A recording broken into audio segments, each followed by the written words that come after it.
These players all have one thing in common: this logo. Even though he plays on a team in Germany and they play for a team in Russia.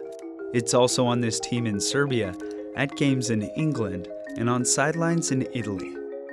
The logo belongs to Gazprom, a Russian natural gas company. Logo sponsorships are normal in soccer. Teams make money offering jersey space to sponsors selling things like credit cards, cars, and cell phones. But Gazprom isn't like most sponsors, private companies with products soccer fans can buy. Instead, it's a company owned by the Russian government that makes money selling natural gas to foreign countries. Yet, it's everywhere in European soccer.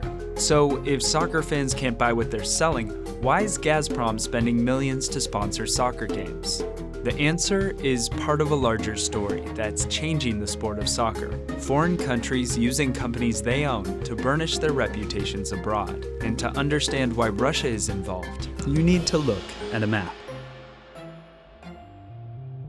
Russia has the world's largest natural gas reserves, and most of them are located in Arctic gas fields controlled by Gazprom. The company is led by Alexei Miller, a close ally of Vladimir Putin.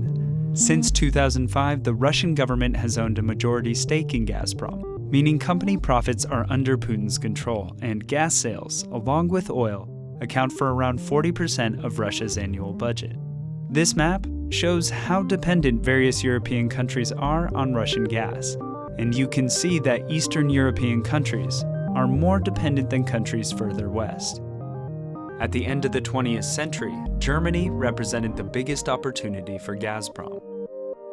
German Chancellor Gerhard Schroeder had announced plans to phase out coal and nuclear power, which meant Germany would need more natural gas to maintain their energy supply. Gazprom wanted to get it to them, but there was a problem. To get to Germany, Russia's gas needed to pass through pipelines crossing countries charging Gazprom transport fees. And most of them went through Ukraine, a country that has a complicated relationship with Russia. Today, Ukraine still charges Russia $2 to $3 billion every year to pump gas through to Europe. So starting back in 2005, Russia began working on a strategy to bypass Ukraine and ship their gas directly to Western Europe. This is the Nord Stream pipeline, a route through the Baltic Sea straight to northern Germany. In late 2005, Gazprom was in the final stages of financing the project, and Germany's chancellor was preparing for an election. During his time in office, Gerhard Schroeder had become friendly with Putin, and critics in Germany were increasingly concerned about the Russian leader's growing influence.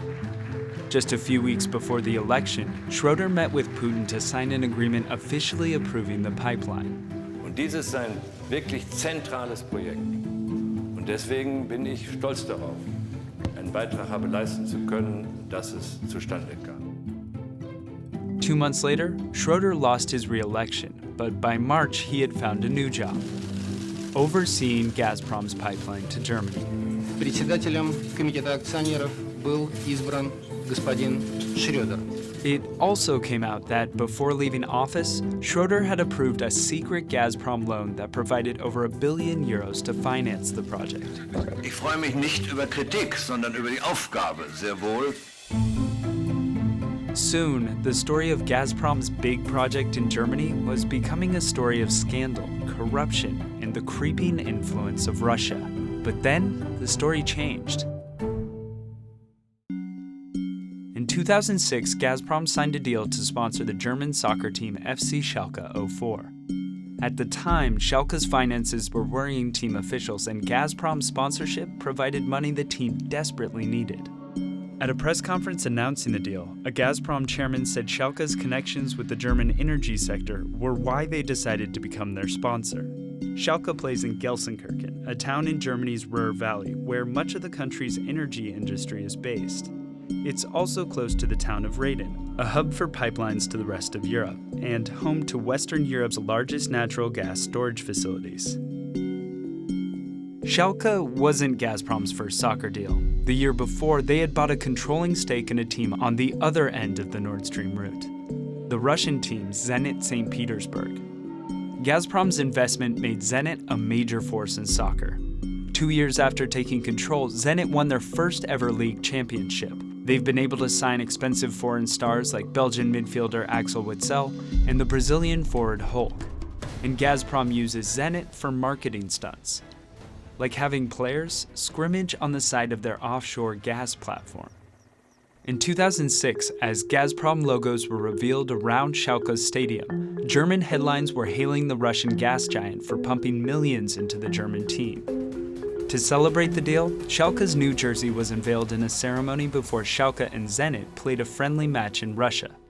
And over the next few years, the Gazprom logo would become a team symbol, displayed at Schalke games and printed on official merchandise. Schalke also won a championship in 2011, and by then, Nord Stream had been completed, and that year, Gerhard Schroeder, Angela Merkel, and other European officials gathered to celebrate as it began pumping gas to Germany. There was also another struggling team whose jersey started featuring Gazprom's logo, the Serbian team, Red Star Belgrade. Red Star was about $25 million in debt when Gazprom signed to become their jersey sponsor. And again, there was also another pipeline. The South Stream would have bypassed Ukraine by going directly through Serbia to southern Europe. That project closed in 2014, but Gazprom has continued increasing their access to Europe by building Nord Stream 2, a second pipeline doubling the amount of gas flowing from Russia to Germany. Gazprom has also expanded their soccer empire to include energy partnerships with Chelsea Football Club, Champions League, and the sport's most famous tournament, the FIFA World Cup. These sponsorships have made Gazprom's logo familiar not just to fans in Europe, but across the world. We light up the football. Gazprom, official partner. It's in commercials before games and on jerseys and sidelines once it starts. FC Schalke fans have also started to see Nord Stream 2 ads at home games. And while climate activists like Greenpeace have staged protests to point out Gazprom's threat to Arctic resources, Gazprom has had no trouble renewing their sponsorships. Now, Russia controls nearly half the gas consumed by Europe, and other countries are learning from their example. Etihad, Emirates, and Qatar Airways are all owned by sovereign states in the Middle East, with interests that go beyond selling airline tickets. As the example of Gazprom shows, having a prominent soccer sponsorship offers a way around bad publicity by winning approval on the field. If you're a fan, that can feel like a big opportunity. Their money helps teams win major tournaments, but it's starting to change the sport itself. Now that it's become common to see a Serbian team, sponsored by Russia's gas company, facing off against a French team sponsored by Dubai's state-owned airline, it's starting to seem like the field is hosting two competitions at once, a match between two teams and a larger play for foreign influence that continues long after the final whistle.